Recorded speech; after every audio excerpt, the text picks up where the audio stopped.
Poppy Sofia dan Ahmad Gusaoki beri isyarat tengah hamil anak kedua.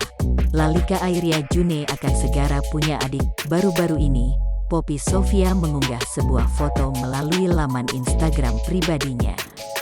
Poppy mengunggah potret keluarga kecilnya pada Senin, tanggal 19 April tahun 2021.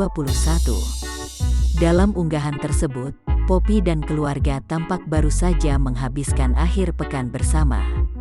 Poppy dan sang suami, Ahmad Gusaoki, kompak berfoto bersama Lalika Airia June sembari membawa 2 ekor burung di tangan mereka masing-masing. Poppy tiba-tiba saja mengisyaratkan bahwa akan ada anggota baru dalam keluarga kecilnya. Ia secara terang-terangan menuliskan kode tersebut pada kolom keterangan di unggahannya tersebut. Personil keluarga Kiknya bakalan tambah lagi cuy, emotikon hati, tulis Poppy.